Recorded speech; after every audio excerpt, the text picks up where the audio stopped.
Capítulo 14. Resgate interrompido. Acompanhando o assistente, passamos a cooperar na reharmonização de pequena família domiciliada em subúrbio de populosa capital. Iudeu, o chefe da casa, homem que mal atingira a madureza física, pouco além dos 35 anos de idade, encontrara em Marcela a esposa abnegada e mãe de seus 3 filhinhos, Roberto, Sônia e Márcia. Entretanto, seduzido pelos encantos da jovem Mara, moça leviana e inconsequente, tudo fazia para que a esposa o abandonasse. Marcela, porém, educada na escola do dever, dedicava-se ao lar e tudo fazia para não deixar perceber a própria dor. Pelos gestos rudes e pela deplorável conduta em casa, não desconhecia a modificação do pai de seus filhos e, recebendo cartas insultuosas da rival que lhe disputava o companheiro, sabia chorar em silêncio, confiando-as ao fogo para que não caísse sob o olhar do esposo. Doía-nos cada noite vê-la em prece ao lado das criancinhas. Roberto, o primogênito, com 9 anos de idade, acariciava-lhe a cabeça, adivinhando-lhe os soluços imobilizados na garganta, e as 2 pequeninas, na inconsciência infantil, repetiam maquinalmente as orações ditadas pela nobre senhora, oferecendo-as a Jesus em favor do papai. Em atormentada vigília até a noite alta, agoniava-se-lhe o espírito, observando Iudeu, Estroina, alcançando o lar, tresandando a licores alcoólicos e exibindo sinais de aventuras inconfessáveis. Se erguia a voz, lembrando alguma necessidade dos meninos, retorquia ele, irritado. Vida infame! Sempre você a recriminar-me, a aborrecer-me, a perseguir-me com censuras e petitórios. Se quiser dinheiro, trabalhe. Se eu soubesse que o casamento seria isso, teria preferido estourar os miolos a assinar um contrato que me escraviza a existência inteira. E, gritando intemperante, mostrava-nos a tela das suas recordações em que Mara, a jovem sedutora, lhe surgia à mente como sendo a mulher ideal. Cotejava com a esmaecida figura da esposa que as dificuldades acabrunhavam e, governado pela imagem da outra, entregava-se a chocantes excitações, ansiando fugir do lar. Marcela, em pranto, suplicava-lhe tolerância e serenidade, acentuando que não desdenhava o serviço. Despendia o tempo que dispunha na cooperação mal remunerada em favor de lavanderia modesta, contudo, os afazeres domésticos não lhe permitiam fazer mais. Hipócrita! Berrava o marido, que a cólera transtornava. E eu? Que pretende você de mim? Posso acaso fazer mais? Sou um homem dependurado em lojas e armazéns. Devo a todos, por sua causa, simplesmente em razão do seu desperdício. Não sei até quando poderei aturá-la. Não será mais aconselhável regresse você à terra que teve a infelicidade de vê-la nascer? Seus pais estão vivos. A pobre criatura, em lágrimas, emudecia, mas, sendo a voz dele estentórica, quase sempre o pequeno Roberto acordava e acorria em socorro da mãezinha, enlaçando-a estremunhado. Iudeu avançava sobre o miúdo interventor a sopapos, clamando com insofreável revolta.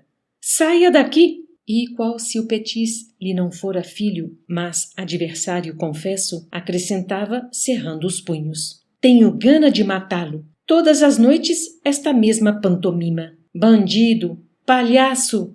E o menino, agarrado ao colo materno, sofria pancadas até recolher-se de novo ao leito em pranto convulsivo. Entretanto, se as filhinhas choramingassem, eis que o genitor se desfazia em ternura, ainda mesmo quando plenamente embriagado, proferindo bondoso. Minhas pobres filhas! Que será de vocês no futuro? É por vocês que ainda me encontro aqui, tolerando a cruz desta casa. E, não raro, ele próprio ia reacomodá-las no berço.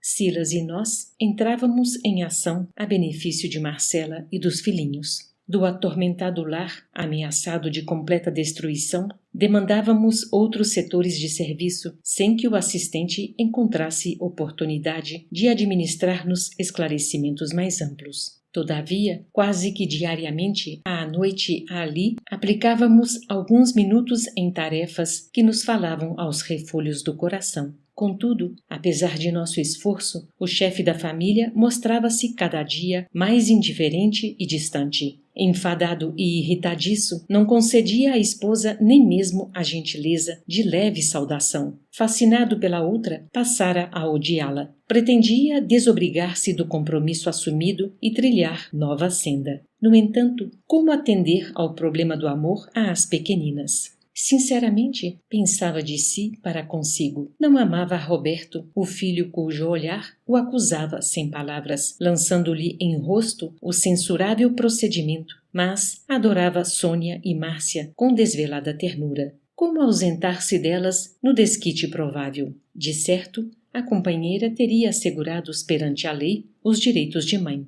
Senhora de nobre conduta, Marcela contaria com o favor da justiça. E continuava na reflexão. Ainda assim, não renunciava ao carinho de Mara, cuja dominação lhe empolgava o sentimento enfermiço. Fosse onde fosse, registrava-lhe a influência sutil a desfibrar-lhe o caráter e a dobrar-lhe a cerviz de homem que, até encontrá-la, fora honrado e feliz. Por vezes, tentava subtrair-se-lhe ao jugo, mas debalde. Enquanto Marcela apresentava o semblante da disciplina que lhe competia observar e da obrigação que lhe cabia cumprir, Mara, de olhos em fogo, lhe acenava à liberdade e ao prazer. Foi assim que lhe nasceu no cérebro doentio uma ideia sinistra: assassinar a esposa, escondendo o próprio crime para que a morte dela, aos olhos do mundo, passasse como sendo autêntico suicídio. Para isso, alteraria o roteiro doméstico, procuraria abolir o regime de incompreensão sistemática, daria tréguas à irritação que o senhoreava e fingiria ternura para ganhar confiança. E, depois de alguns dias, quando Marcela dormisse, despreocupada, desfechar-lhe-ia uma bala no coração, despistando a própria polícia. Acompanhamos-lhe a evolução do treslocado plano, porquanto é sempre fácil penetrar o domínio das formas pensamentos vagarosamente construídas pelas criaturas que as edificam, apaixonadas e persistentes em torno dos próprios passos. Na aparente calmaria que sustentava e o deu, embora sorrisse, exteriorizava ao nosso olhar o inconfessável projeto,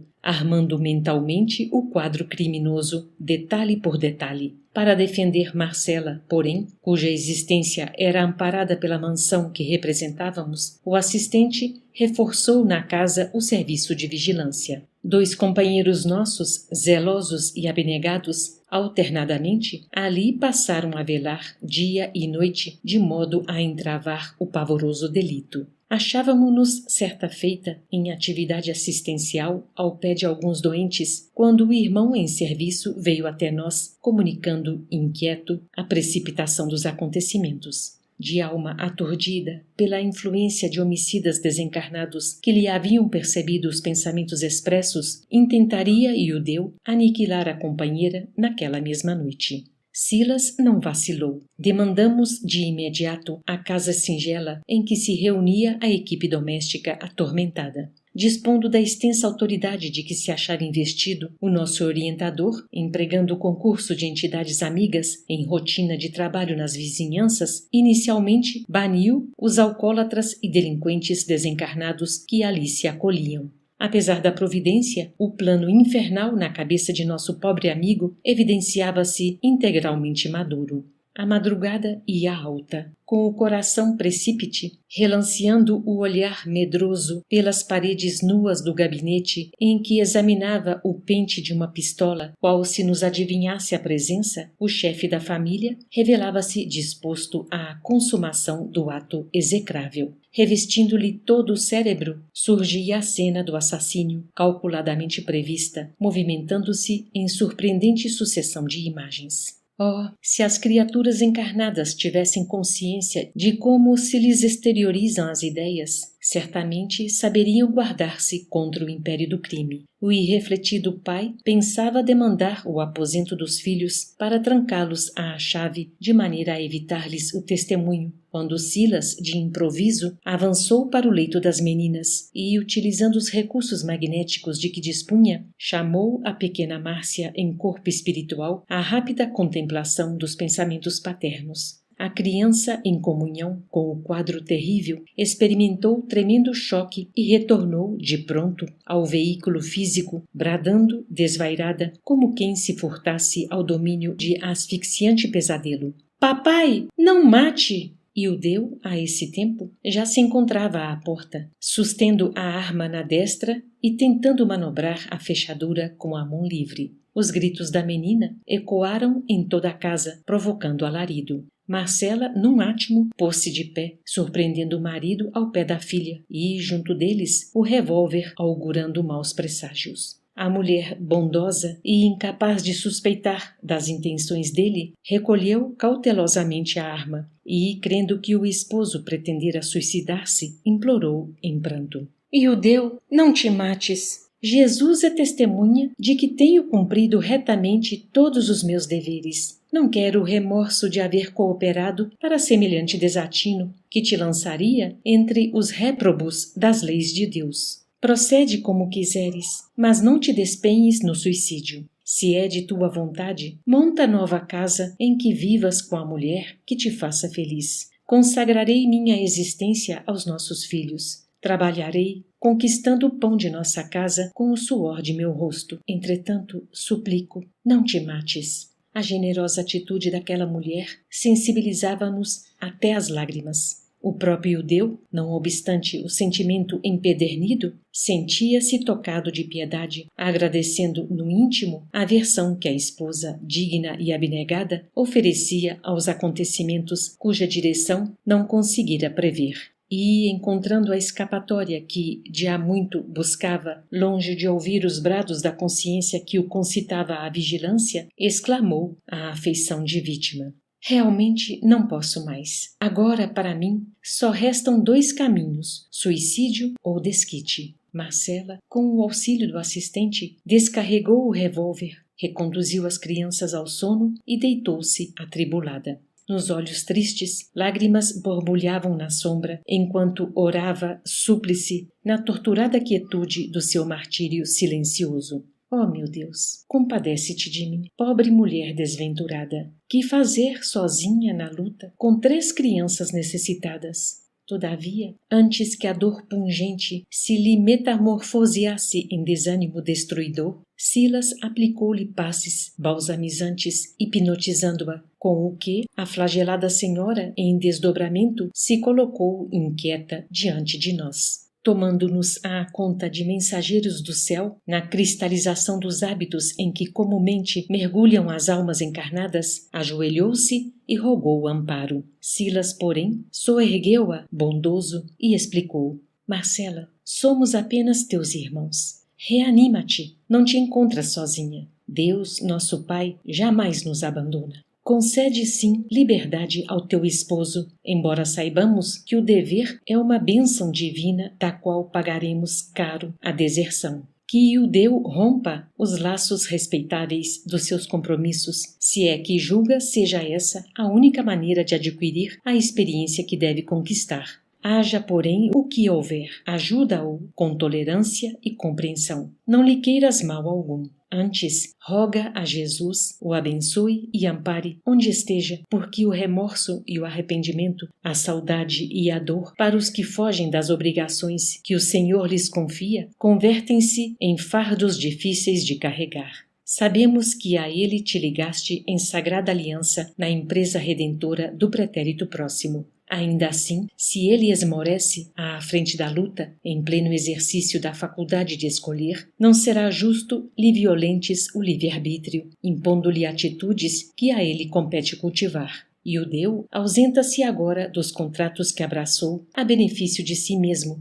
e interrompe o resgate das contas que lhe são próprias. Voltará, porém, mais tarde, aos débitos que esquece, talvez mais onerado perante a lei. Não te lamentes, contudo, e segue adiante. Sejam quais forem as lutas que te descerem ao coração, resigna-te e não temas. Faze dos filhinhos o apoio firme na caminhada. Todo sacrifício edificante no mundo expressa enriquecimento de nossas almas na vida eterna. Renuncia, pois, ao homem querido, respeitando-lhe os caprichos do coração, e aguarda o futuro com esperança. E porque Marcela chorasse, receando o porvir, em face das contingências materiais, Silas afagou-lhe a cabeça e asseverou prestimoso: para mãos dignas jamais faltará trabalho digno. Contemos com a proteção do Senhor e marchemos com desassombro. Enxuga o pranto e ergue-te em espírito à fonte do sumo bem. Nesse ínterim, parentes desencarnados da jovem senhora assomaram carinhosamente ao recinto, estendendo-lhes as mãos. E nosso orientador confiou-lhes Marcela, chorosa, rogando-lhes ajuda para que a víssemos restaurada. Retiramo-nos em seguida. Foi então que nossas perguntas explodiram insopitáveis.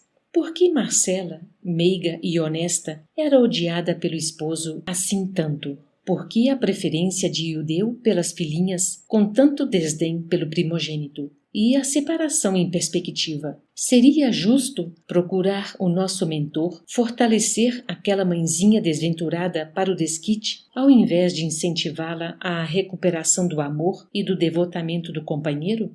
O assistente sorriu com um manifesto desencanto e obtemperou.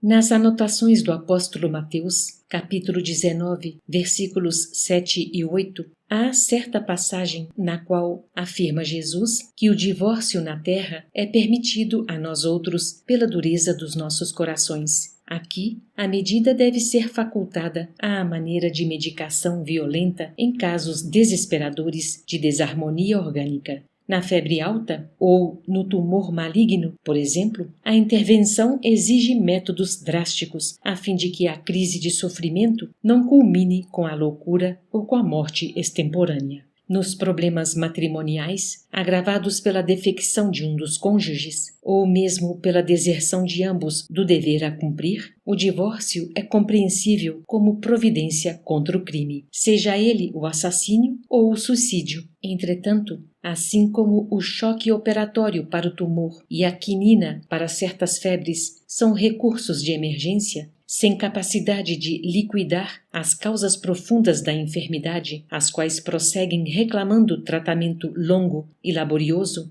o divórcio não soluciona o problema da redenção, porque ninguém se reúne no casamento humano ou nos empreendimentos de elevação espiritual no mundo sem o vínculo do passado, e esse vínculo, quase sempre, significa débito no espírito ou compromisso vivo e delongado no tempo. O homem ou a mulher, desse modo, podem provocar o divórcio e obtê-lo, como sendo o menor dos piores males que lhes possam acontecer. Ainda assim, não se liberam da dívida em que se acham incursos, cabendo-lhes voltar ao pagamento respectivo tão logo seja oportuno. E porque as nossas muitas interrogações pairavam no ar, o generoso orientador prosseguiu. No caso de Ildeu e Marcela, já meticulosamente estudado em nossa mansão, temos duas almas em processo de reajuste há vários séculos. Para não nos perdermos em compridas perquirições, convém lembrar tão somente algumas notas da existência última em que ambos, como marido e mulher, aqui mesmo no Brasil, se entregaram a difíceis experiências. Ele, depois de casado, continuou irrequieto entre a irresponsabilidade e a aventura, nas quais seduziu duas moças, filhas do mesmo lar. Primeiramente, enganou uma delas, abandonando a esposa que a lei lhe havia confiado,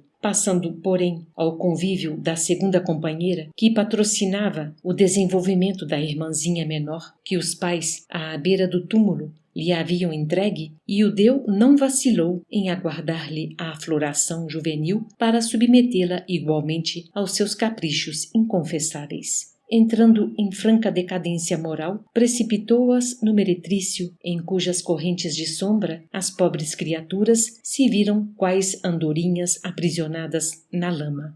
Abandonada a esposa, que era então a mesma companheira de agora, a sofredora mulher, incapaz de sofrear-se no insulamento, após 5 anos de expectativa e solidão, aceitou a companhia de um homem digno e trabalhador com quem passou maritalmente a viver. Os dias correram sobre os dias e, quando Ildeu, ainda relativamente moço, mas integralmente vencido pela intemperança e pelo deboche, Regressou o doente à cidade em que se havia consorciado, buscando o aconchego da esposa, cuja fidelidade carinhosa ele mesmo destruíra, não mais na ânsia de ajudá-la ou de amá-la, e sim no propósito de escravizá-la por enfermeira de seu corpo abatido. Eis que a reencontra, feliz, junto de outro. Movido de incompreensível ciúme, de vez que renegara o lar sem motivo justo, não suporta ver a alegria da companheira matando-lhe o eleito do coração. Dentro em breve, todo o grupo que o deu infelicitou se reúne, inclusive ele próprio, na esfera espiritual, onde a justiça da lei só pesa os méritos e deméritos de cada um. E, com o amparo de abnegados benfeitores, regressam as personagens do drama doloroso ao resgate na reencarnação, com o Iudeu à frente das responsabilidades por ter maiores culpas. Marcela concorda em auxiliá-lo e retoma o posto antigo, ajudando-o na condição de esposa fiel. Roberto é o companheiro assassinado que volta, do qual Iudeu é devedor da própria vida. Sônia e Márcia são as duas irmãs que ele arrojou ao vício e à delinquência, dele esperando hoje, como filhas queridas, o necessário auxílio para a reabilitação. O assistente fez pequena pausa e acrescentou: vocês não ignoram, porém, que a reencarnação no resgate é também recapitulação perfeita. Se não trabalhamos por nossa intensa e radical renovação para o bem, através do estudo edificante que nos educa o cérebro e do amor ao próximo que nos aperfeiçoa o sentimento, somos tentados hoje pelas nossas fraquezas, como éramos tentados ainda ontem, porquanto nada fizemos pela suprimir, passando habitualmente a reincidir nas mesmas faltas. Segundo observam, Iudeu, displicente e surdo aos avisos da vida, é o mesmo homem do passado, buscando a suposta felicidade fora do templo doméstico, desprezando a esposa, querendo estremecidamente às filhinhas, nas quais revê as companheiras do pretérito, e nada faz por perder a instintiva aversão pelo filhinho, em cujo contato adivinha o antigo rival que lhe foi vítima da fúria arrasadora. Mas, indagou Hilário, se ele não encontra em Marcela o amor integral, por que razão, ainda agora, na presente romagem terrena, a teria desposado? A afetividade juvenil não é sinal de confiança e ternura? Sim, esclareceu Silas, bondoso. É preciso considerar que nos achamos ainda longe de adquirir o verdadeiro amor puro e sublime. Nosso amor é, por enquanto, uma aspiração de eternidade encravada no egoísmo e na ilusão, na fome de prazer e na egolatria sistemática que fantasiamos como sendo a celeste virtude. Por isso mesmo, a nossa afetividade terrestre, quando na primavera dos primeiros sonhos da experiência física, pode ser um conjunto de estados mentais consubstanciando simplesmente os nossos desejos. E nossos desejos se alteram todos os dias. Em razão disso, recordemos o imperativo da recapitulação. Nessa ou naquela idade física, o homem e a mulher, com a supervisão da lei que nos governa os destinos, encontram as pessoas e as situações de que necessitam para superarem as provas do caminho, provas indispensáveis ao burilamento espiritual de que não prescindem para a justa ascensão às esferas mais altas. Assim é que somos atraídos por determinadas almas e por determinadas questões, nem sempre porque as estimemos em sentido profundo, mas sim porque o passado a elas nos reúne, a fim de que por elas e com elas venhamos a adquirir a experiência necessária à assimilação do verdadeiro amor e da verdadeira sabedoria.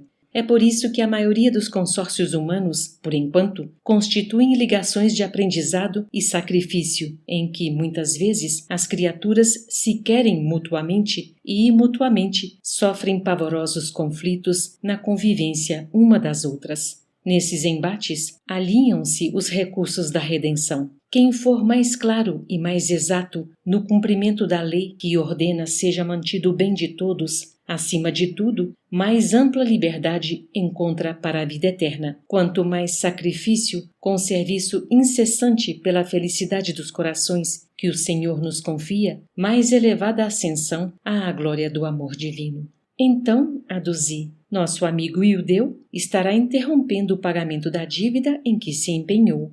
Isso mesmo. E Marcela? Perguntou Hilário. Garantirá por ele a sustentação do lar? É o que esperamos, e tudo faremos para auxiliá-la, já que o esposo, mais uma vez, faliu nos contratos assumidos. Não será lícito contar matematicamente com o heroísmo dela à frente da casa? Insistiu meu colega. Quem poderá medir a resistência dos outros? Falou Silas, sorrindo. Marcela é senhora de si e, com a deserção do esposo, é chamada a encargos duplos. Desejamos sinceramente que ela seja forte e se sobreponha às vicissitudes da existência, mas, se resvalar para delituosos desequilíbrios que lhe comprometam a estabilidade doméstica, na qual os filhinhos devem crescer para o bem, mais complicado e mais extenso se fará o débito de Ildeu, porquanto as falhas que ela venha a cometer serão atenuadas pelo injustificável abandono em que a lançou o marido. Quem se faz responsável por nossas quedas experimenta em si mesmo a ampliação dos próprios crimes.